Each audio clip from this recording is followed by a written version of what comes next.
Hello viewers, আসসালামু আলাইকুম। সবাই কেমন আছেন? আশা করি সবাই ভালো আছেন। আলহামদুলিল্লাহ, আপনাদের দোয়া ও ভালোবাসাতে আমরাও অনেক ভালো আছি। আপনারা সবাই কেমন আছেন অবশ্যই কমেন্ট করে জানাবেন। আমি আপনাদের সামনে কিছু প্রাকৃতিক সৌন্দর্য তুলে ধরার চেষ্টা করছি। আশা করি আপনারা সবাই কমেন্ট করে জানাবেন যে আসলে আমার ভিডিওটি আপনাদের কাছে কেমন লেগেছে।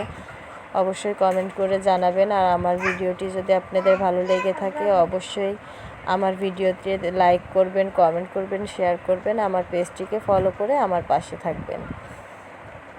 আমার মেয়েটা হচ্ছে বিকাল টাইমে ওর ভাই বোনের সঙ্গে খেলা করছিল। খেলা করতে করতে আমি বললাম, বাবা তুমি ছোট্ট একটা ভিডিও করি তোমাকে নিয়ে, তুমি একটু দাঁড়াও। আমার বাসার সামনে ছোট্ট একটা দিঘি ছিল, অনেকে পুকুরও বলে, হয়তো পুকুরই, একটু বড় পুকুর থেকে। এখানে মাছের চাষ করা হয়, দেখতেই পাচ্ছেন পিছনে অনেক বড় একটা পুকুর। তো এখানে হচ্ছে এটা লিজ দেওয়া আছে, এটা মাছ চাষ করে এখানে। আর কি সুন্দর সাইড দিয়ে পুকুরের পাশ দিয়ে সাদা কাশফুলের মতো একদম পিছন দিয়ে ঘাস ফুল একদম সাদায় সাদা হয়ে গেছে, মনে হচ্ছে পিছন দিক দিয়ে তুলা পড়ে আছে। আর আমার মেয়েটা ওইখানে যেয়ে খুব মজা করতেছিল, আনন্দ করতেছিল, ওইখান দিয়ে দৌড়াদৌড়ি করতেছিল। আর আমার মেয়ে বলতেছিল যে মানে ওই সামনে যায় একটু করবে, ওইখানে ফুলগুলোতে বারবার হাত দিচ্ছিল। ওই সামনে আরও ফুল ছিল, এগুলো হচ্ছে মানে ঘাস ফুল। আপনার পুকুর পাশ দিয়ে যেই সোনের মতো যে ঘাসগুলো হয় না, সেই ঘাস ফুল। আসলে গ্রামে বসবাস করার শান্তিটাই অন্যরকম। গ্রামের আলো, বাতাস, হাওয়া, অক্সিজেন, যে কোনো জিনিসই বলেন সেটাই মানুষের জন্য একটা মেডিসিন। এখনকার সময়ে এটা আমাদের জন্য একটা মেডিসিন বলতে পারেন। যারা গ্রামে বসবাস করে তারা সব সময়, আমি মনে করি যে যারা নিজেদের হাতে শাক সবজি খেতে পারে, ন্যাচারাল পদ্ধতিতে যারা খাবার খায়, বাসার আঙিনাতে অনেকেই দেখা যায় যে আপনার শাক সবজির চাষ করে থাকে। ওইটা তো আর সার দেওয়া হয় না, ওই খাবারটা আসলেই খেলে পরে মানুষের স্বাস্থ্যের জন্য ভালো, আবার খেতেও খুব ভালো লাগে।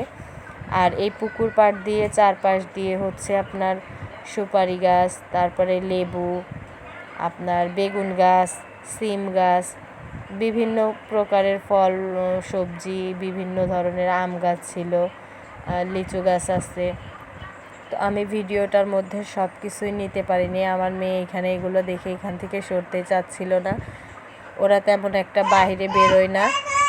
তো বিকালবেলা হচ্ছে আমাদের বাসায় কাজ চলতেছে, বাড়ির কাজ চলতেছে। বাসার মধ্যে হচ্ছে অনেকটা গর্ত করে ফেলছে, প্রায় 5-6 ফিটের মতো মাটি খোঁচা হয়ে গেছে। ওইখানে হচ্ছে আমার ছেলেটা মানে রিক্স হয়ে যায়, রুম থেকে বেরোলে ওইখানে চলে যায়। তো আমি ওকে নিয়ে একটু বললাম যে চলো বাইরে যেয়ে একটু হেঁটে আসি, তখন এই ভিডিওটা করা। পাশেই একটা গাছ ছিল, গাছটার নাম আমি জানি না, কিন্তু গাছটা খুবই সুন্দর ছিল। এটা হচ্ছে আমার বড় ভাসুরের ছেলে সামির।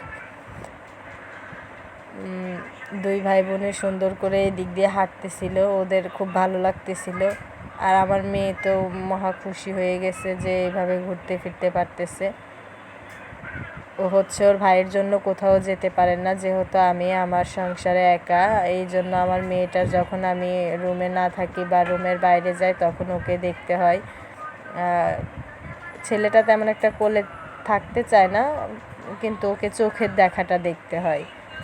আর আমার মেয়েটা হচ্ছে অনেক লক্ষ্মী, ও আবার আমার সব কথাই শোনে। তো ওরা সবাই আপনাদেরকে হাই দিচ্ছিল। আর আপনারা বলতে পারবেন এই ফুলটার নাম কি? যদি বলতে পারেন অবশ্যই কমেন্ট করে জানাবেন। আল্লাহ হাফেজ।